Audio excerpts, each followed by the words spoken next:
hair sticking up there, look. Well, looks stupid. Where's that?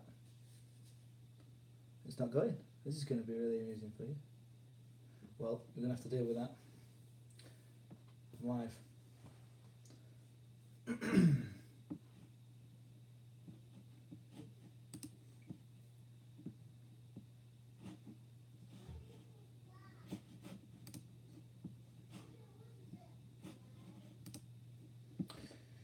So, you know the drill.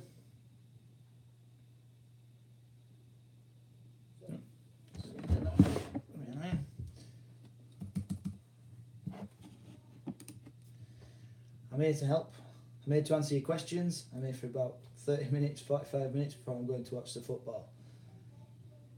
Big topic tomorrow, Anglo-Saxons, Normans, and the American West.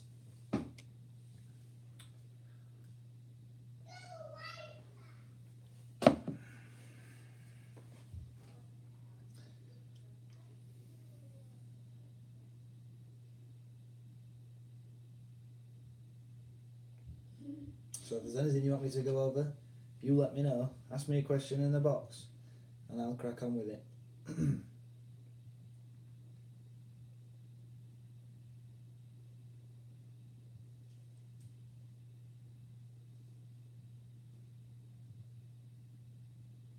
Hello everybody.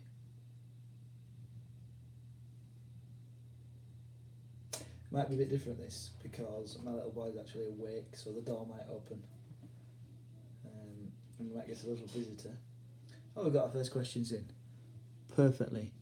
Perfect. Right. Joseph McCoy, very important man for your course. You need to know about Joseph McCoy, you need to know about John Iliffe. Joseph McCoy was the man who founded the first cow town. And that's not a town where cows live and have their own little cow post office and things like that. That's a place where cowboys, cattlemen, could bring their cows to be sold in the cow town.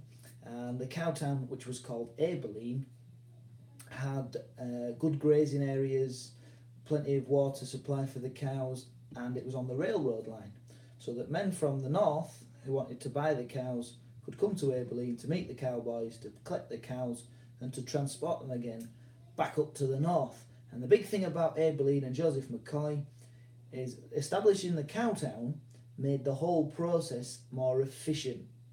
Whereas before, there wasn't necessarily a meeting place for the cowboys and the people buying the cows. Now there was, and it was quicker and easier for them. And the other thing is he inspired other cow towns to be developed. Now my favourite, because it sounds like something out of Batman, is Dodge City. So I'd say he inspired other cow towns such as Dodge City. Because I think I'd quite like to live in Dodge City. I feel like I'd have to wear my underpants on the outside like a superhero. But I'd like to live there anyway. Do we need to know about the feudal system? Yes, you do need to know about the feudal system. Well, let's hold on the questions. There's too many flying at me here. The feudal system, yes, you do need to know about it. So you got when you're thinking of the society of the two different places, what you really want to be thinking about is how did it change? The most likely question I think you'll get about what Anglo-Saxon society or Norman society would be like would be more about how did the Normans change English society. So that's the thing you want to look at. So if you think under the Anglo-Saxons you had king, earls, thanes, so they're the ones that are in charge. King is only one of them. Earls, barely any of them. Thanes, there's a few more of them. Thanes were a bit like knights. They would go around enforcing law and order, collecting taxes, be in charge in a fight and make people come and join when there was a fight. And then other than that, you've got three not very particularly well off people. You've got the churls. Some of them might be fairly well off because they were free to go where they like and worked for who they liked. They could be merchants, so shopkeepers, people selling and buying things. So you've got the churls, which is the best type of peasant to be probably. You've got the villeins, peasant farmers. Villeins is a Norman word, it comes later. Peasant farmers and slaves, which are the worst. So you've got king, earl, thane, churl, peasant farmers, slaves. When the Normans come in, you've got king, barons, but you probably best go king, tenants-in-chief, knights, and villeins. So they get rid of slavery to the Normans. And the other thing is, in the Anglo-Saxon social system, people could own land, not just the king. In the Norman feudal system, everybody owns land on behalf of the king. So the king owns the whole country, apart from 25%, which he lets the church keep. And everybody, the tenants in chief, they would own big bits of land, but they'd only own land because William's let them have that. They didn't own it. They only were using the land because William let them use it. And then they would parcel out their big bits of land to knights, who would only be using the land from them. And so everybody owed somebody else up the chain. Reasons William won. Right, and I've a really good think of that. Don't forget that on the website, I'll just find it, in fact, there is a page for the Anglo-Saxon and Normans that I made us last year. It's under written resources. I'll put a link on the thing now, I'm just getting to it. So then you can see what I'm talking about. Here we go. So if you go to that link that's on there, and Anglo-Saxon and Normans 1060-1088 that's on there, what I've done is I've put revision resources on key topics and dual-coded revision resources. So there's stuff on there about things like why William won the Battle of Hastings, because I think it was one of the key things that's most likely to be on the paper. And the revision resource on the key topics: why did William win? Why did William keep control? Why was there a succession crisis? And then consequences of the changes to England because of the Normans' control. And get yourself them and have a good look through them and see if you understand them. But there's like William won because he'd made some great tactics, made some great decisions, because Harold made some bad decisions because of luck, and because of the composition of the armies, which is the other one. We've done it plenty of times. Get yourself on that resource link and have a little look, and if there's any bits on there that you can't remember or you don't understand, in my opinion, if I was answering a question about why William won, I would say the main reason would be luck, because it was like Harold Godwinson was clearly an accomplished military commander because he'd proven himself many times before, and also he still nearly won, even though he had to fight the Vikings in the north and the Normans in the south within 3 weeks of each other. The battles were in about 3 weeks of each other. So it would be hard enough to win one of those battles, and he nearly won both. But the fact they had to fight those battles at either end of the country within 3 weeks, it could have been any time that the Vikings invaded and the Normans invaded. They didn't got on the phone to each other, there were no phones. They didn't coordinate it, they weren't allies. It just happened that way, and that was so unlucky. So we didn't have time to recover in between the battles. That would be my key reason why William won. Just going to have a drink.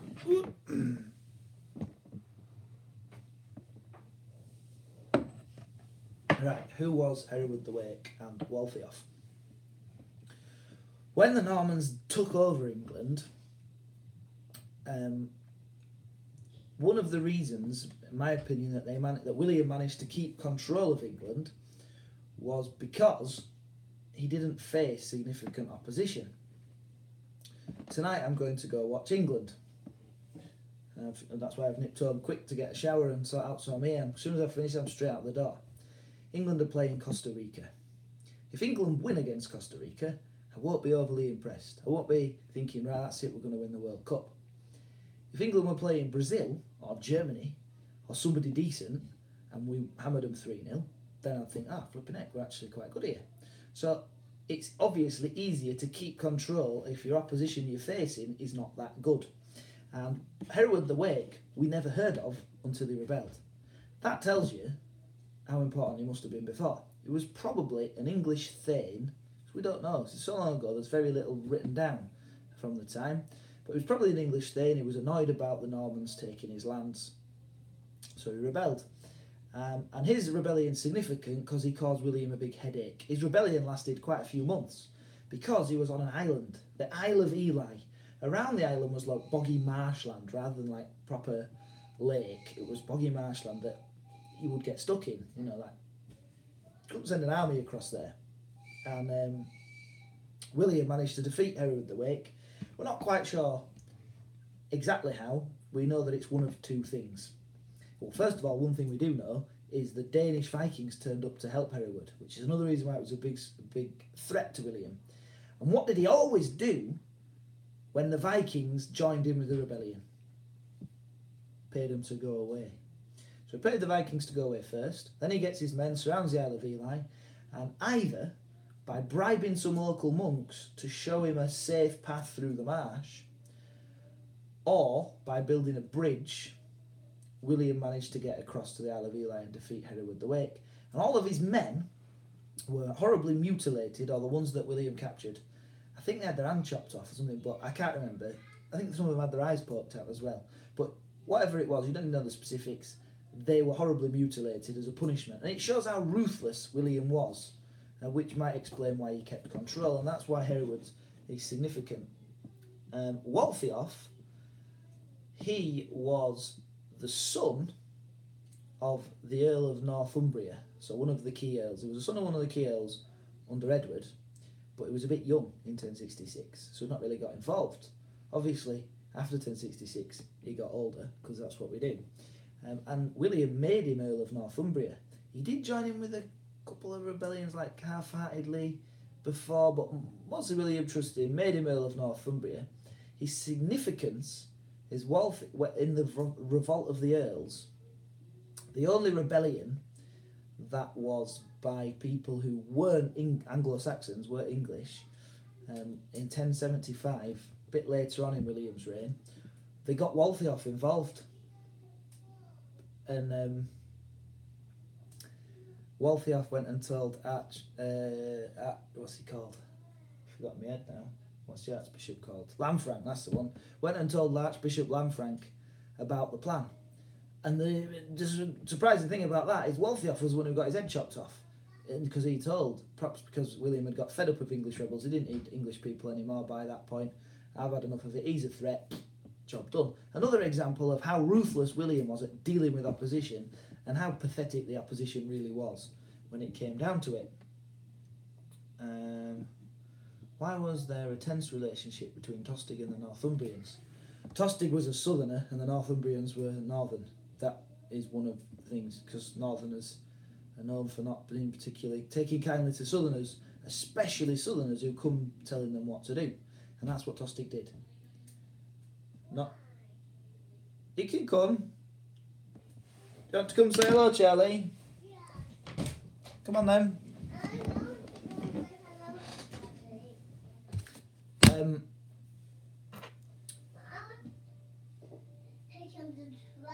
I'm on YouTube, Charlie.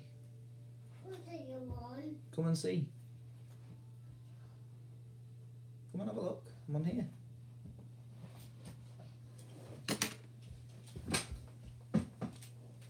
Look, I'm on YouTube. So are you. You'll be on in a minute. What are you doing? What's in your hand? Put it there.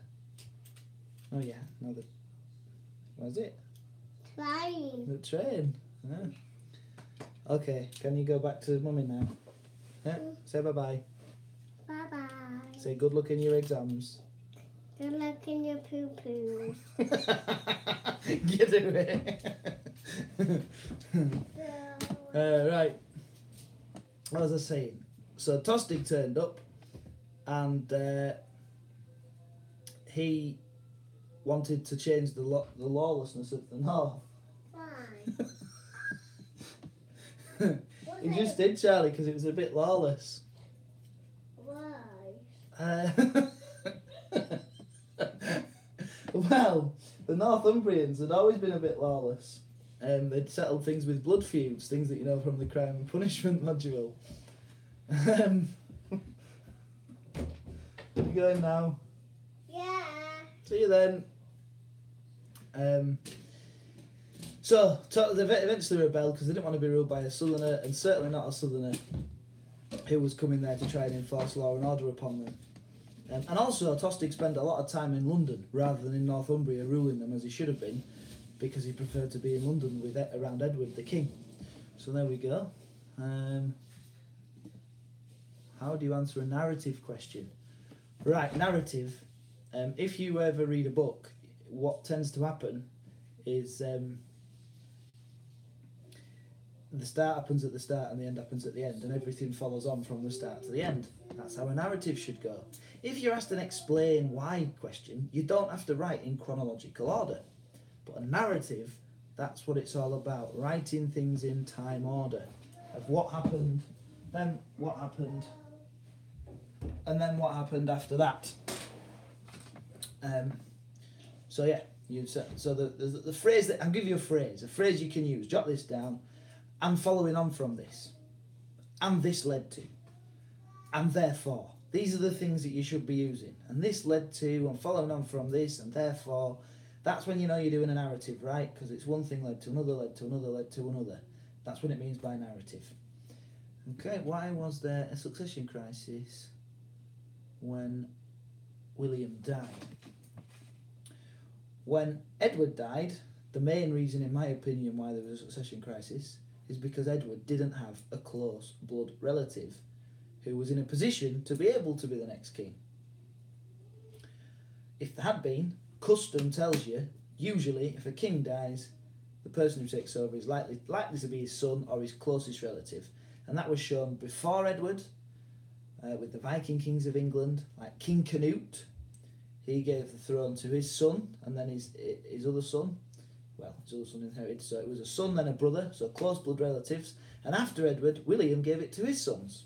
So it was custom that it would go to your very closest relatives, but Edward didn't have any. William had the opposite problem, because William had 3 sons, 3 healthy, fit, powerful, young, and this is crucial, ambitious sons. If he had 3 sons and only one of them wanted to be king, wouldn't have been a problem. But he had 3 sons and all 3 of them wanted as much power as they could possibly get. So that would be my key main reason. Hold on a minute. That would be my key main reason as to why William there was a succession crisis after William died. But there's also the fact that he fell out quite big style with his eldest son. Because again, the custom would be you'd give the power to your oldest son, your eldest son, and that was Robert. But he'd fallen out with Robert and actually fought a battle against Robert and lost. And at the end of the battle, his earls, his main advisors, his tenants-in-chief, perhaps I should have said, they encouraged William to make peace, because it was mostly the sons of the tenants-in-chief that they were fighting against. It was like a young versus old sort of rebellion. Anyway, that's not important. The important thing is he fell out with his son Robert, and he'd lost the Battle of Gerberai. I believe it's on the Quizlet. So he didn't want to give his eldest son all the power. He promised to make his eldest son his heir, but he didn't specify heir to what. So when he died, he passed on Normandy to his oldest son, but England to William Rufus, his second oldest son. So he'd been a bit sneaky there, a bit cheeky, and that's probably because he didn't like his oldest son, because he'd fought a battle with him. His son had rebelled against him. So there we go. That's what I have as my key reason. I think there's a question on the video, but basically my main reason: 3 ambitious sons, because he fell out with his eldest son, and my other one would be because the earls, I keep saying earls, the tenants-in-chief, the people, the barons, the people below the king. Well, under William, they all owned land in Normandy and England, because that's why they'd invaded England, so they could get more land in another prosperous country. Well, that's fine when William's in charge of both, because he's your boss. But what if there's somebody in charge of Normandy and somebody in charge of England, which happened, and they both have different views on things? Who do you listen to? You're risking all of your lands. So they all would have preferred to have one person in charge of all that. And that leads perhaps to the rebellion of 1088, which is the last thing that you need to know about. Could I go through the land ownership after the Revolt of the Earls? Do you mean leadership? Land ownership after the Revolt of the Earls? Nope. Don't know what you mean by that one. The land ownership didn't really change much after the Revolt of the Earls. The leadership of the Revolt of the Earls was 2 sons of men who'd come across to invade with William. And they'd got fed up by having to ask, one of them wanted to marry the sister of the other one, or the daughter of the other one. Anyway, they wanted to be a marriage. They asked to ask William permission. William didn't give them permission. so they rebelled. And it's significant for two reasons. One, they weren't English or they weren't Anglo-Saxons and they were rebelling against William, the only time that happened. And two, it's the only time in the whole of his reign where William didn't go to deal with it himself that I can think of. And I know this topic quite well. He let others deal with it. He let people he let Lanfranc and his brother, half-brother Bishop Odo deal with it. He let regents deal with it. People he'd left in charge in England whilst he was over in Normandy. And they dealt with it fairly easily. And that shows you just how much control William had of England by 1075. You know, even during the debate, there's another significant bit. English Anglo-Saxon peasants had been recruited to fight against the rebellion. So Englishmen were fighting for William now by 1075. So that's quite significant. Castles, really important. Historians don't know the exact number, but William certainly built tens of castles across the country. He built castles in all the key places. Castles were crucial because, well, the Anglo-Saxons weren't used to defeating castles. They didn't experience castles before the Normans arrived. So they didn't have the technology to smash castles down and take the castles. There's only one example of rebels taking a castle. And that was the Second Northern Rebellion when they took the castle in York. And that shows just how important castles were. Very often, rebels would rebel, cause some trouble, and go away again because they'd not managed to take the castle. Vikings invaded a couple of times. They never took one castle. They went back home again. Before William, the Vikings, and before Edward, Vikings had invaded quite often. And they'd often been very successful. And what's the difference? Well, now there's castles. And it was a place where the rebels couldn't get to, that also the Norman soldiers could go and hide in and wait for William to turn up. And certainly, you would say that, I would say this in my exam, historians estimate that by 1100 there were well over 100 castles across Britain. So that was quite important. Normanisation. So, right, that word, you're probably likely to see it tomorrow in your exam. Normanisation is turning things Norman. That's basically what it is. So, when Normandy and England were separate, the Normans had a way of doing things, and us, the Anglo-Saxons, the English over here, we had a way of doing things. And when a Norman became King of England, he changed certain things to make them more Norman. And that means Normanisation. Or that's what Normanisation means, should I say. So the classic example is the church. A lot of the powerful, important people who came across to fight and kill in the Battle of Hastings, well, they were ordered by William to show how sorry they were at that turn of events by building a church to show that, how sorry they were, so they'd still get into heaven. So when they came across, many of them rebuilt existing churches or built churches afresh, and they built them in the Norman style. They had their own specific style. Cathedrals built in the Norman style. Lanfranc, when he became Archbishop of Canterbury, stopped priests from being able to marry, and all the nepotism, simony, and pluralism, which is mentioned in the exam booklet videos. Also, the people in charge of England in 1066 were overwhelmingly Anglo-Saxons. Even after William initially took charge, a lot of Anglo-Saxon thanes were allowed to stay on and control their lands. But by the time William had died, in the year of his death, there was barely any English thanes, well, there would be knights, but any English landowners left. And there was barely any English bishops left. In fact, I think there was one. It's on a video somewhere, an exam booklet video, and it's probably on the Quizlet. But basically, he'd turn England to being more Norman by the time that he died. That's what it means by Normanisation. Please could you explain that American battles and the significance? I don't know what you mean. Why did William put Bishop Odo in jail when he helped to stop the Revolt of the Earls? Good question. Bishop Odo did something, as you can imagine, the that William didn't approve of. Historians aren't sure, and it's fine to write this in an exam. Historians are not sure exactly what it was that Bishop Odo was going to do, but it was possible that he was going to try to overthrow the Pope. But William, furious that he was trying to go through with this anyway, caught him and stuck him in prison, even though he was his half-brother.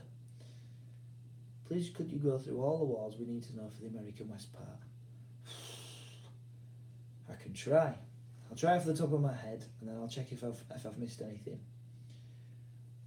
First of all, significant might be the American War with Mexico. Can't remember when that was. I'm going to check. American-Mexican War in the 1840s. Just put that. So the American-Mexican War in the 1840s, after which America gained states that are now like Texas, California. If it sounds Spanish, it's probably because America took it in the Mexican-American War. So Florida, Texas, Albuquerque, New Mexico, California, these places. And it's very important that America took those places and controlled them, because later on, these places are really important. It encourages migrants as well, of course. In fact, I can just see, I'm just going to, here you go, look. This map, this map shows all of the land that America got after beating Mexico in this war, and that includes Texas, which was vital for the cattle industry, California, which was vital with the gold rush and encouraging migrants and that sort of thing. So that one might be a war to know about. But mostly it's the Indian Wars, isn't it? Oh, the Civil War, of course, to 1860 to 65. The American Civil War was effectively North versus South. You don't need to know what caused it and blah, blah, blah. But what you need to know is the war left a situation where there were thousands, tens of thousands, hundreds of thousands of men who'd been fighting for 5 years, knew how to fight, had guns, or loads of guns as well were left over from the war.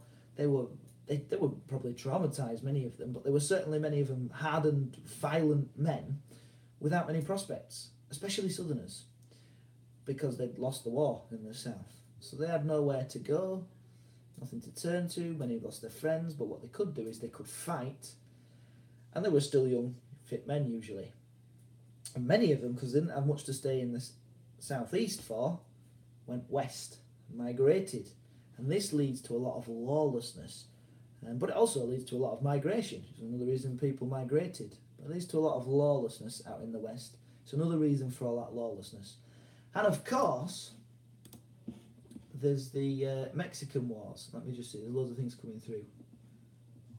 Yes, Plains Indians and Native Americans are the same people.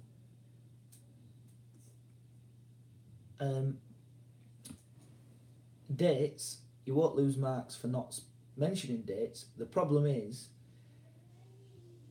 say you got a question that said, why did people move west from 1840 to 1860, and you wrote about the Civil War, you won't lose marks, you'd just be wasting time. And we know how time is a premium in the exams, because a lot of people run out of time. So you won't lose marks, but you'll be wasting time if you write about the wrong thing out of the time period. Never go, oh, I'm not writing that because I'll lose marks. If that's the only thing you think, oh, I think that's useful for this question, just do it. You know, maybe don't spend loads of time doing it if you're not 100% sure, because you might end up getting marks about it. Anyway, what was it up to? Wars. So there's the Red Cloud War. There's the big one is the Great Sioux War and the Battle of Little Bighorn. I'll come back to that. There's I forget them all myself. Red Cloud War. Oh, of course, there's the Sand Creek Massacre and the Ghost Dance. These are things that you should be aware of. Look, if you're going to do nothing else tonight, definitely have a look at at the exam booklets. Look at the questions, think, could I answer them? And pick out the ones that you like. I would have no idea about that. Or I would struggle with that question. Fast forward to it in my exam booklet revision. I'll bob a link on here. And see what I would put and learn that way. And that would tell you about all of the different wars that you need to know about. Of course, actually, another link that I'm going to put on there, if you're wondering about all of the wars, and you know, it's an important point that you mentioned. Some of you might be sat there going, the wars with Indians. Actually, when I've taught this in the past, although the specifications have changed, the Plains-Indian Wars has been so common in coming up in exams somewhere, somehow.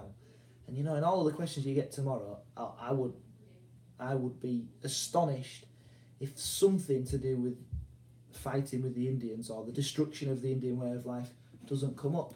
And that's why the podcast on the Indian Wars on my on the website is the biggest podcast, because it's so important. So do spend some time tonight going through and looking at all these different Indian wars and what they were, and especially how the Native American way of life was destroyed. Right, what's the structure for an explain the importance of question for the American West? Well, again, like always, you have to have a line of reasoning. So, what's the key thing? You know, let's look at an exam paper. History, Edexcel, GCSE. I'm going to get the sample papers. I will put a link onto it on here for you, and then we'll talk about it so you can see what I'm on about. Right, this is the link to all the sample papers. You need page 109. I'll type this, page 109. And if you scroll to page 109, what you will get, if you can find page 109, whoa, I've gone way past. Oh, is it page 109? Nope, it's not page 109. Periods in British text.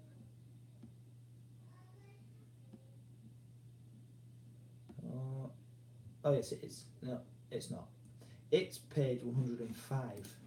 Right, page 105. On that thing, that link that I've just sent you, you'll see an exam paper, and you'll see that in the third question you get explain the importance of. So in this example, you've got explain the importance of the opening of the first Transcontinental Railroad. And so I would start my answer, I'd probably just do 2 paragraphs, only 8 marks. I'd start my answer with the main reason the Transcontinental Railroad was so important was because of the supplies it brought to the homesteaders. It's not necessarily the right answer, but I'd be able to explain that really well, back it up, and that's the game we're playing. Right, back to the questions. So 2 paragraphs, make sure you have one of a key reason, the key most important thing.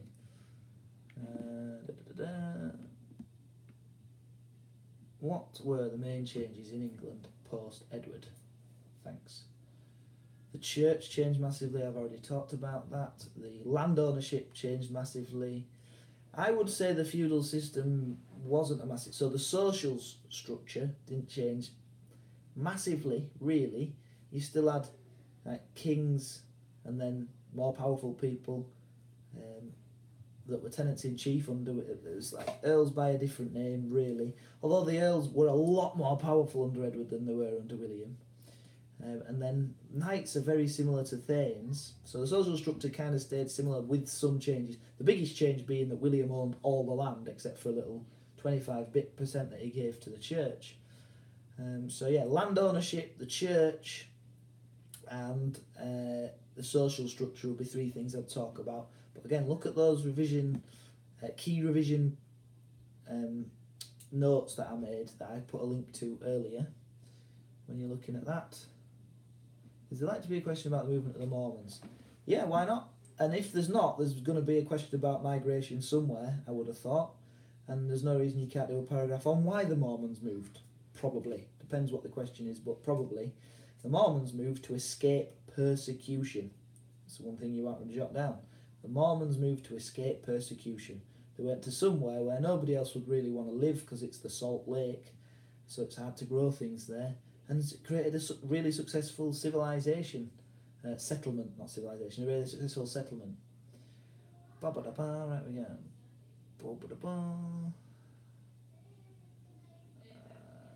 Please could you go through the effects of the trains in America? Yes, I can. But if you want a more detailed answer, again, don't forget, there is a set of podcasts, one of which is specifically the railroads, and it lasts 9 minutes. That's not a massive sacrifice in your evening. 9 minutes to watch that. Basically, the railroads were crucial for so many different reasons. The railroads were important for the cattle industry because you needed the railroads to transport the cattle north. The cattle drives, they went to the railheads so that they could get the cattle on the trains. Railroads brought migrants, of course, massive migrants. Railroads solved a lot of the homesteader problems, like bringing bricks or wood for them to build the houses out instead of mud or sod, as they called it. They could transport their produce somewhere to sell it if they'd grown their produce, if they were homesteaders. They brought barbed wire, which is a way of fencing off land, which actually helped them massively because if you could stop predators more easily from getting in and say, this is my land, not your land, that sort of thing. What else? Railroads are crucial for the destruction of the Indian way of life because not only did the railroads themselves disrupt the buffalo herds as they migrated, but when the railroads were being built, people, famously like Buffalo Bill, were paid to hunt and kill buffalo to feed the railroad workers. And so loads of buffaloes were killed. And when the railroads had been built, some railroads advertised special buffalo hunting parties, so people in the east would come out to the plains and hunt buffalo from the railways. And the buffalo was central to the Native American way of life, and decimating the buffalo herds, destroying the buffalo, would destroy their way of life, and they'd end up being forced onto the reservations. So the trains were really important. Right. The Dawes Act. So I think that... Oh, I'm on the crime and punishment thing still, yeah. So the Dawes Act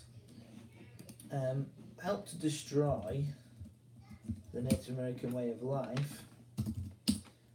On here.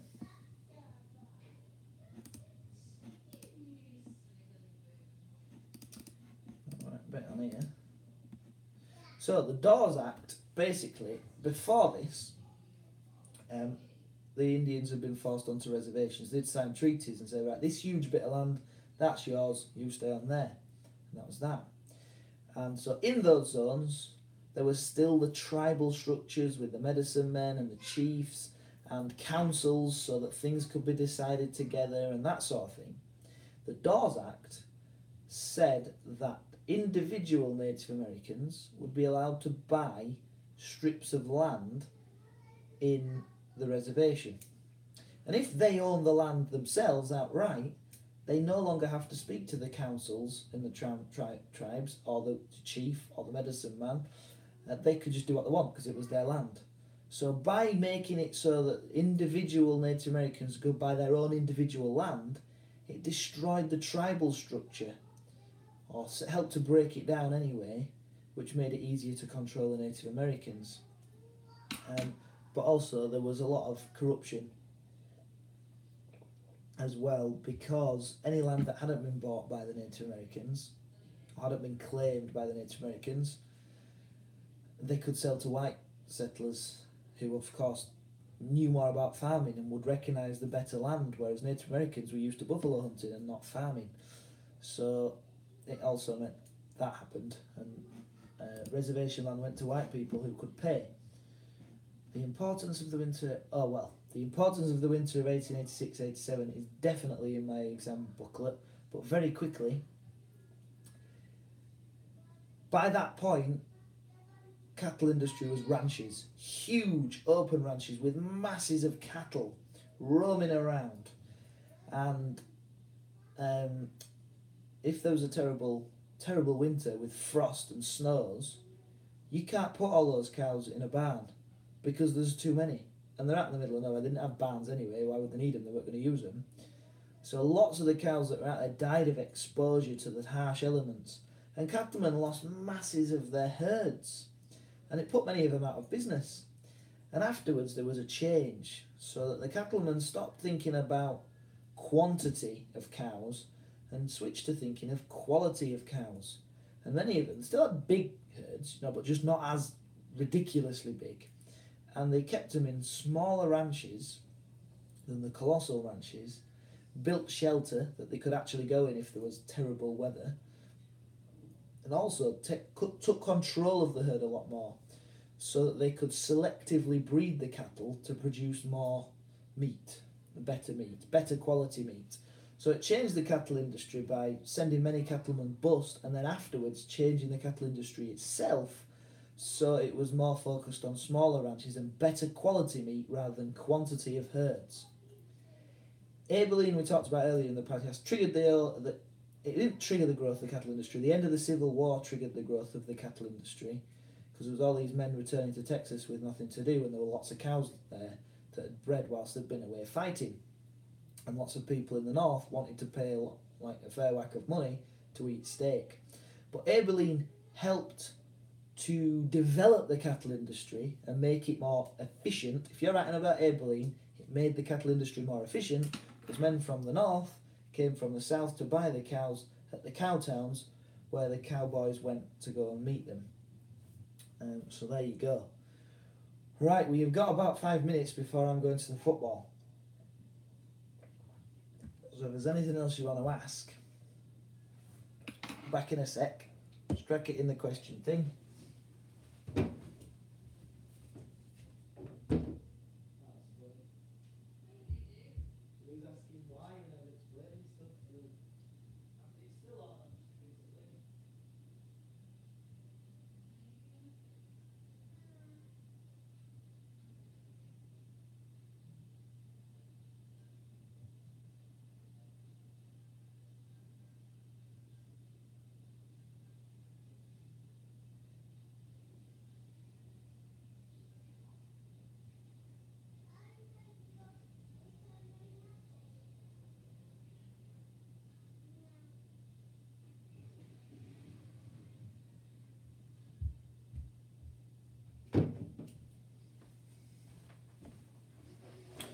Alright, here we are.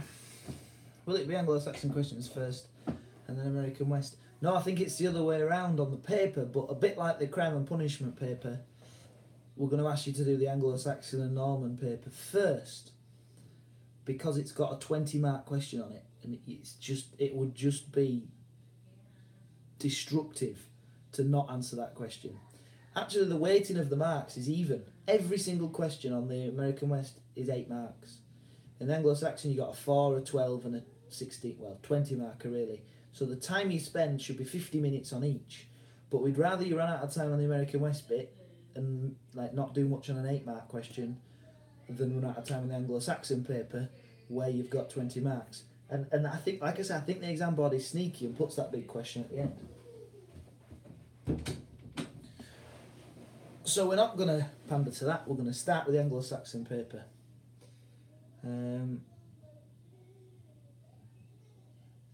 There will definitely be a narrative question. Have a look at the paper. There'll be. We'll talk this through tomorrow in the session in period 3. But it goes: explain 2 consequences, then write a narrative account. Like, honestly, don't stress about the narrative. It's just write what happened. It might be about the cattle, right? With the destruction of the Native American way of life, and you're like, right. The Americans made treaties, and then settlers broke the treaties, and so on and so forth. So there will be an Exodus and Oklahoma land rush.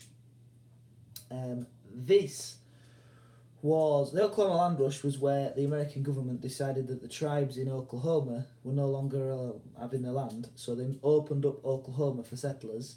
People waited on the border, and if they rushed into Oklahoma when they were allowed to rush in to try to claim the best land.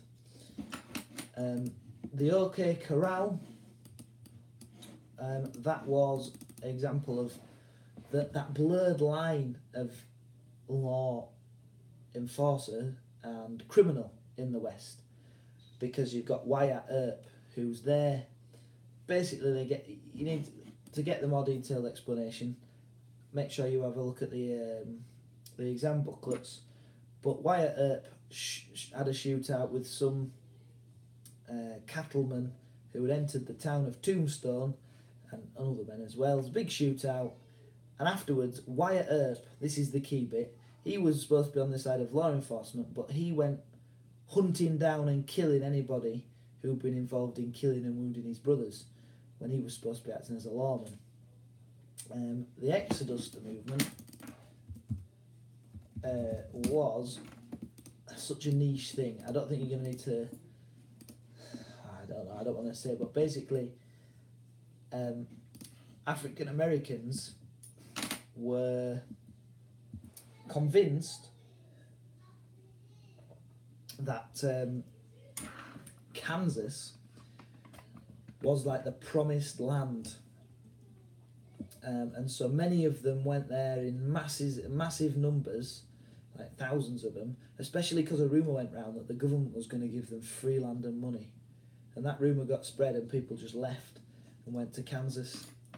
Now that rumour was not true, but many of them got to Kansas and decided to stay there, set up black churches, black schools, that sort of thing. It all came after the end of the Civil War. Wyatt Earp was officially a lawman who kind of turned into a vigilante. Yes, you can talk about the church reforms. I've talked about it in the video already. So you'll have to look, because I won't have time. I'm going in a minute. So right, I think that'll be all from me. So yeah, if I'm going to give you some tips for revising tonight, number 1, Quizlets. Do the epic Quizlets. Go through them, get stuff in your head. Number 2, go through the epic exam planning booklets, checking you know what you'd answer for each of the questions off by heart. I told you to do that for the Crime and Punishment, and I said the topics that are on those exam booklets will come up in the exam, and I was proven to be right. The same thing will happen again. If you can answer all those questions in those exam booklets off the top of your head, you'll be fine tomorrow. Absolutely fine. And if you're stuck on any questions, you can watch the exam video and you can just scroll to the question you're stuck on and watch that particular one. And yeah, that's it. 3, watch my videos and check that you've got the right answers. And then take those steps, you'll be fine. You got to trust me. I told you to do that last time. We were fine. I tell you what, I wonder if this will work if I dropped a file in here. I'm going to try. Will it drop a file into there that you can see? No, it won't. It will just remove the thing. Well, I'll get it up on the screen. I'll show you something. Because I've been trying to tell my class that all we've got to do is better than the other schools. And I thought the Crime and Punishment paper was fair enough. I took a screenshot of the teacher support group on Facebook, and you can see the question. I just want to gauge people's opinion on the Crime and Punishment paper yesterday. And these are all teachers. And loads of them, the majority of them, have put difficult or slightly difficult. And the majority have put difficult. And so that's a winner for us. If they and their students thought the Crime and Punishment paper was really difficult, well, we're putting ourselves ahead of the game there. So do go through those exam booklets. I think from speaking to any of you that, you smashed the Crime and Punishment one. So yeah. Right, I'm off to football. And I wish you lots of luck. I'll see you in period 3 tomorrow. We'll have more tables, more chairs in my room if you ended up in my room last time. So everybody better sit down because it's an hour. Bring headphones.